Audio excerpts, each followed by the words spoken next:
Hi everyone, welcome to sleepy classes and आज का हमारा टॉपिक है total internal reflection. So what is total internal reflection? Total internal reflection वो phenomenon है जब भी हमारी लाइट रे पास करती है या ट्रैवल करती है from denser to rarer medium.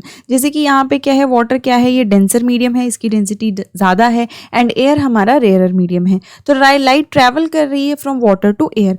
तो जब भी ये लाइट जो है वो ट्रैवल कर रही है तो लाइट रे क्या होगी, यहाँ पर सरफेस पे क्या होगी, बेंड होगी। अब क्योंकि ये डेंस से रेयर मीडियम में जा रही है तो लाइट रे जो है वो हमेशा away from the normal bend होगी। तो जब ये away from the normal bend होगी तो एक ऐसा पॉइंट आएगा जहां पे जो ये एंगल ऑफ रिफ्रैक्शन है ये कितना हो जाएगा, 90 डिग्री हो जाएगा। और इस एंगल को हम बोल देते हैं क्रिटिकल एंगल। और एक पॉइंट ऐसा आएगा कि जब जो हमारा एंगल ऑफ इंसिडेंस है, ठीक है, वो क्या हो जाएगा, ये बड़ा हो जाएगा देन क्रिटिकल एंगल। तब हम उस फिनोमिनन को बोल देते हैं total internal reflection.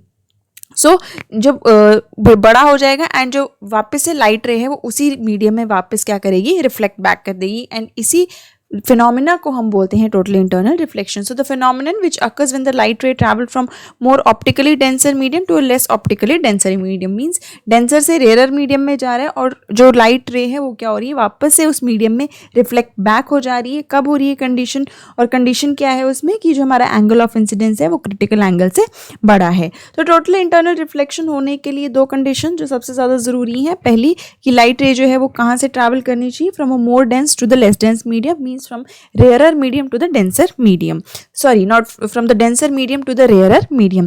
Secondly, the angle of incidence must be greater than critical angle. जो angle of incidence है वो critical angle से बड़ा होना चाहिए। So आप ऐसे लिख सकते हो, angle of incidence must be greater than critical angle. critical angle क्या होता है?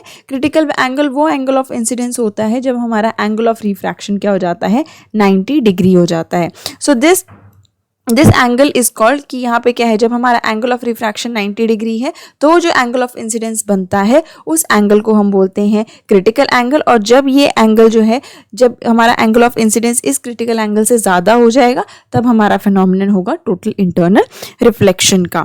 ठीक है, सो टोटल क्रिटिकल एंगल के लिए फॉर्मूला क्या है, एन हमारा क्या होता है, रिफ्रैक्टिव इंडेक्स होता है, इज इक्वल टू 1/sin सी। सी जो है वो क्रिटिकल एंगल बताता है। लेट्स से यहाँ पे क्रिटिकल एंगल है 95 डिग्री, तो आप वैल्यू डाल सकते हैं साइन 95 डिग्री एंड आपको आंसर जो है वो रिफ्रैक्टिव इंडेक्स उस चीज़ का जो है वो मिल जाएगा। ठीक है, या फिर आपके पास क्रिटिकल एंगल दिए, रिफ्रैक्टिव इंडेक्स निकालना है, तब भी आप ऐसे सब्सटीट्यूट करके वो चीज़ें कर सकते हो। अब फॉर्मूला क्या है, क्रिटिकल एंगल क्या है, sine theta C is equal to n2 by n1। ठीक है, means medium 2 by medium 1। Total internal reflection के लिए क्या फॉर्मूला होता है, sine theta 2 by sine theta 1 is equal to n1 by n2 which is equal to v2 by v1। So it is काफ़ी ज़्यादा similar to Snell's law. ठीक है, Snell's law को यूज़ करके हम जो है ये चीज़ें जो है वो कैलकुलेट कर सकते हैं। अब इसका एग्जाम्पल क्या क्या आ जाते हैं टोटल इंटरनल रिफ्लेक्शन के। सबसे पहला एग्जाम्पल आता है डायमंड का। सो डायमंड का जो डायमंड शाइन करता है इतना ज़्यादा, वो क्यों करता है, because of total internal reflection only. होता क्या है डायमंड में कि जब भी डायमंड पे क्या है, इंसिडेंट रे जो है वो फॉल करती है डायमंड के फेस पे, तो क्या होता है, एंगल इस तरीके से फॉर्म होता है कि जो इंसिडेंट रे है वो किससे बड़ी हो जाती है, क्रिटिकल एंगल से क्या हो जाती है, जो है वो बड़ी हो जाती है एंड फिर क्या है, वो वापस से जो है वो रिफ्लेक्ट बैक जो है वो करता जाता है। इसीलिए जितने ज़्यादा कट्स होंगे डायमंड उतना ज़्यादा जो है वो शाइन करता है। और डायमंड के लिए जो क्रिटिकल एंगल होता है वो होता है 23 डिग्री। सो ये आपने याद रखना है कि what is the critical angle for diamond, it is 23 degree and इसी वजह से डायमंड बहुत ज़्यादा शाइन करता है। तो जितने ज़्यादा रिफ्रैक्टिंग फेसेस होंगे, ठीक है, उतना ज़्यादा डायमंड जो है वो शाइन करेगा। सेकेंड एग्जाम्पल आता है इसका मिराज इन डेजर्ट। जो मिराज फॉर्मेशन होती है डेजर्ट्स में, अब ये किस वजह से होती है, because of the atmospheric refraction Holi. क्योंकि क्या है, ऊपर कूल एयर है जो कि डेंसर है, नीचे वार्म एयर है जो कि रेयरर है। ठीक है, सो लाइट रेज ट्रैवल कर रही हैं from denser to rarer medium. So इसकी वजह से क्या हो रहा है, अगेन टोटल इंटरनल रिफ्लेक्शन, या फिर टोटल इंटरनल रिफ्लेक्शन को हम TIR बोल देते हैं। सो वो फिनोमिनन होता है एंड इसी वजह से हमें डेजर्ट्स में जो है वो मिराज जो है वो फॉर्मेशन जो है वो दिखाई देती है। तो ये था TIR के बारे में।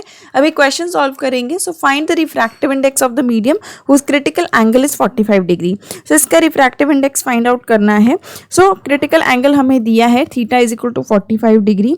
सो हम इसका रिफ्रैक्टिव इंडेक्स कैसे फाइंड आउट करेंगे? सो अभी हमने पढ़ा कि mu is equal to, refractive index को हम म्यू से लिखते हैं। So mu is equal to 1/sin theta. So sine theta कितना है हमारे पास? Sine 45 degree, and sine 45 degree की वैल्यू क्या होती है? 1/√2। सो म्यू कितना आ गया हमारे पास? √2 के बराबर आ गया। √2 को आप आगे एवरीवेट भी कर सकते हो, मीन्स आगे आप इसकी वैल्यू जो है वो लिख सकते हो। सो इस तरीके से आप जो इनको फाइंड आउट कर सकते हैं। एंड ये था आज का लेक्चर। आई होप आपको क्लियर हो गया होगा अबाउट TIR। हम जल्दी मिलेंगे नेक्स्ट लेक्चर में, तब तक के लिए stay safe, take care and bye bye.